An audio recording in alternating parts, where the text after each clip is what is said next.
Well, you can stick me on a low simmering heat for 20 to 25 minutes because it is fucking scalding out today. How are you all doing? Episode 10. 1-0. In double digits now.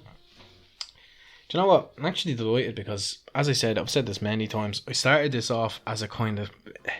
I don't know. I was constantly on the edge of having mental breakdowns, and I just felt the worst I've ever felt in my life, and I thought maybe just starting a new project would make me feel better, and it fucking did. Do you know what I mean? It definitely aided helping me feel better, because that's basically what this one's gonna be. The first one, the first podcast, fucking God, lost me train of thought there. First podcast was just my battle with anxiety and depression, and this one is just kind of a chat first of all, a celebratory chat. The fuck? It sounds like the start of a fucking 6ix9ine song or something. But yeah, a kind of celebratory chat because I didn't expect to get to episode 10. So if you're having a few gargles out the back or something today, just open one there for me and just be like, lovely. But now I am happy. I'm happy with myself, but more so, I wouldn't have been able to do it without people saying to me, oh, like I've had a few people text me like, what's me getting messages and all now. When's this week's podcast and stuff gonna be uploaded? I don't have to reply to me that.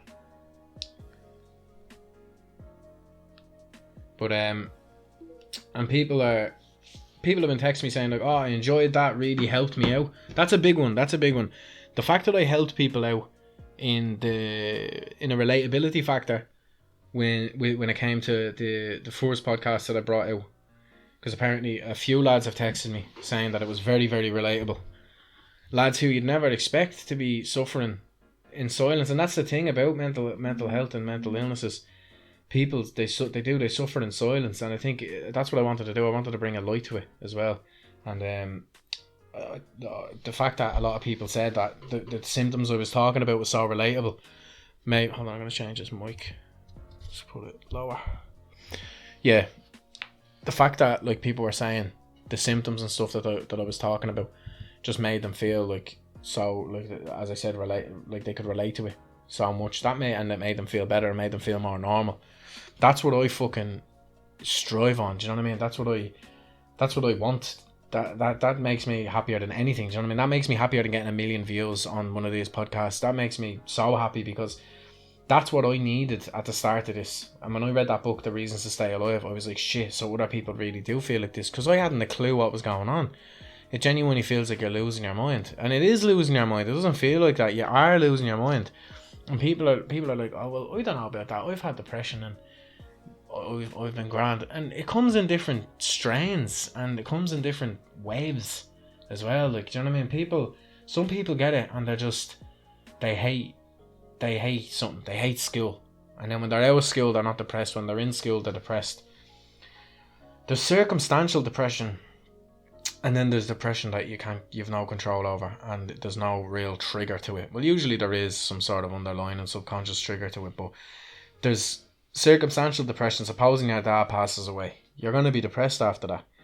But then there's other kinds of depression, like the one I suffered from, and I'm currently suffering from, is like, there's no real reason behind it. So I think the hardest part about mental illnesses is you not knowing what the fuck is going on, essentially. You feel like it feels similar to having a brain injury. It feels what I'd imagine having a brain injury feels like. It feels like having a brain tumor. It feels like there's something wrong inside your head. And I think that's why I brought out that first podcast more than anything, because I was like, even though when I said in it that I was feeling a lot better, I was at one of my lowest points when I was making that podcast. And when I brought it out, I was like, do you know what? If I can help one other person realise that, like, you're not alone, then I'm helping myself then. Do you know what I mean? And I'm not doing it in a selfish way, of course. That's what I do. I want to help people. And I've gotten some good responses on that panic attack podcast as well, talking people down during panic. And I'll make a part 2 for that when the studio equipment comes, and when because the sound quality then will be a bit better on it. But yeah, so Yeah, as far as how I've been doing mental health wise, the best I've been doing since the beginning, really. Look, I still battle it on a daily, like, but haven't had a panic attack in ages. Yeah, I still do feel quite disassociated most of the time, like feeling not real, kind of feeling simulated, feeling like you're in a dream. I do feel like that 99% of the day, but I've grown to kind of be comfortable with it. Whereas before it would trigger a massive chain of panic and chain reaction of freaking out.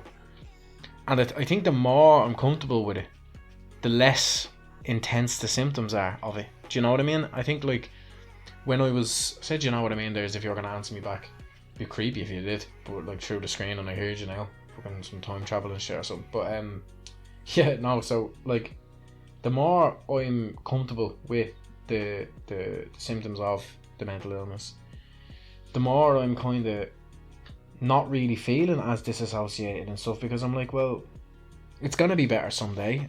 Making myself upset about it now will just make me worse. And I try to take that logical approach to it, because I'm like, if I get a chest pain, for example, before the first thing I used to think of was heart attack. Now that's the last thing I think of, because I'm like, well, no, I've gotten my heart checked out. I've gotten every test under the poxy sun. I'm healthy. My heart is healthy. So before, that wouldn't matter. Tests and stuff wouldn't matter. It would just be, no, I'm going to have a heart attack. Like, there's no two ways about it. So I can notice improvements there big time. I mean, the walking has helped a lot. To be honest, I haven't been meditating, and I need to meditate again because that felt great. But I was only meditating because I felt like I had to meditate. Do you know what I mean? I felt like I was going to lose my fucking marbles if I didn't meditate.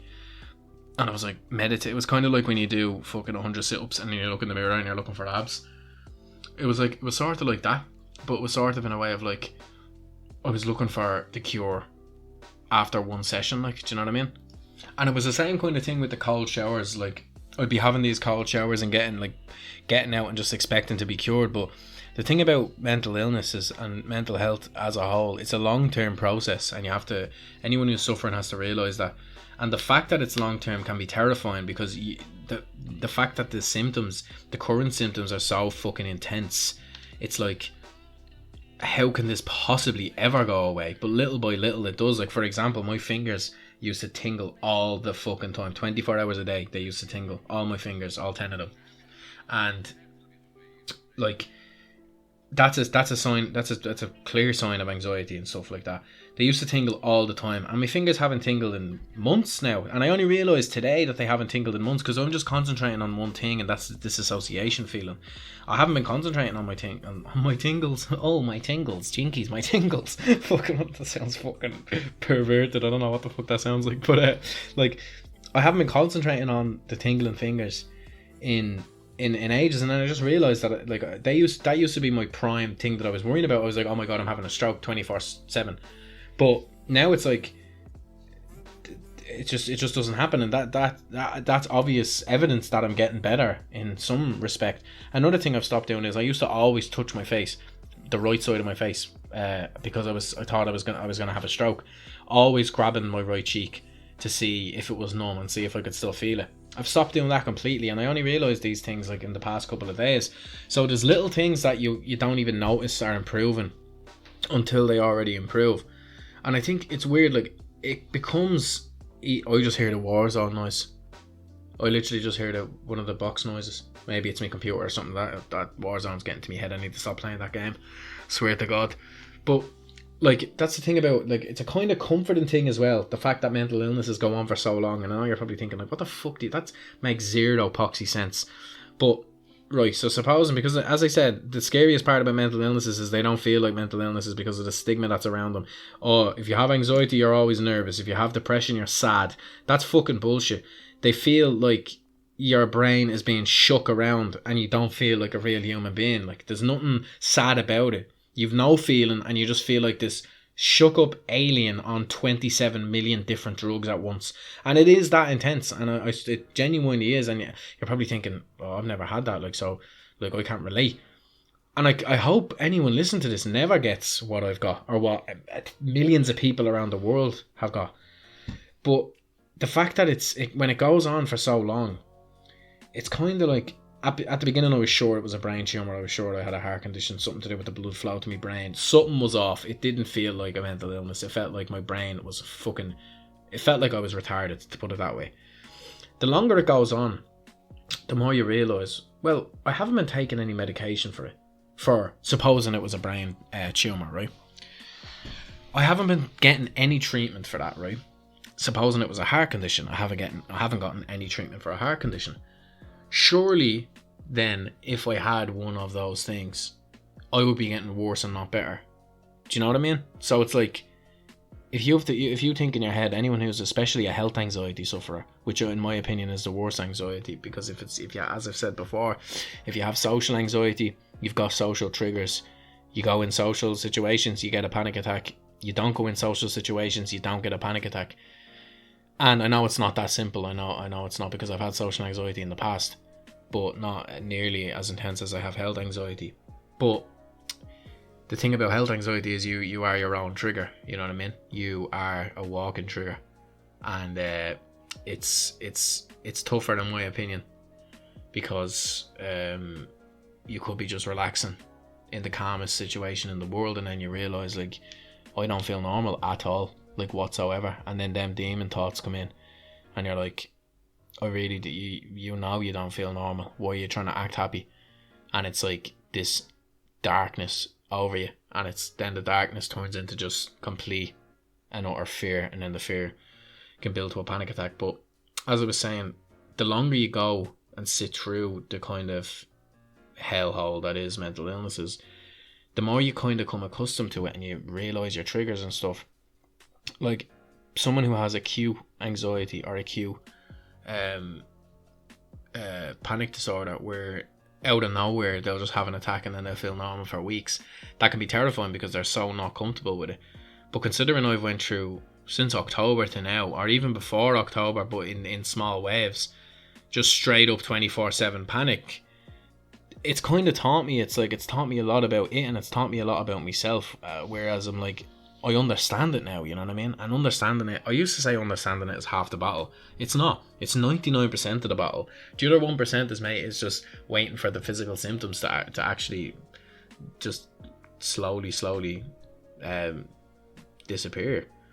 And it's like, it's hard to put into words as well sometimes, like when you're just having this conversation about them, because obviously it's a tough topic, because a lot of people are suffering from it, and a lot of people don't know what the fuck is going on. And I think that's I really want to get that message out there, that there's so many wild symptoms that exist, and you may think like, yeah, what you're saying makes sense about the disassociation and all that, and the heart palpitations and the dizziness and stuff, but what I've got is this, or what I've got is that, and my legs go numb out of nowhere. What's the story with that? Like, I was watching a thing on Netflix, I'm not sure if I even talked about this on a past podcast, but it's called Diagnosis, and there was a fella, season 1 episode 6, have a look at it. There was a fella, and out of nowhere he'd get deja vu, and then he'd faint, and his heart would stop for 10 seconds or more, right? His heart would stop completely.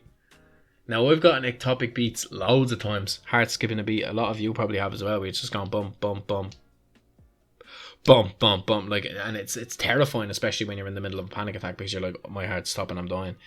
But his heart was stopping for over 10 seconds, and he was passing out. Like, 10 seconds is a long time to have no blood flowing around your body.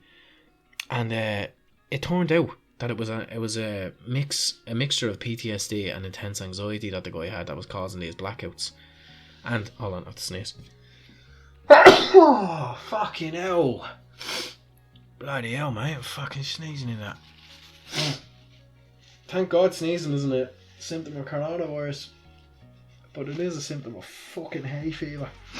Jesus Christ. Doing lines of pollen.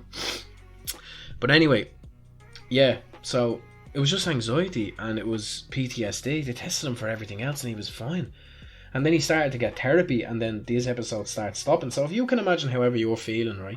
Imagine you feeling normal, and then you black out, and your heart stops, like you flatline for a certain amount of time.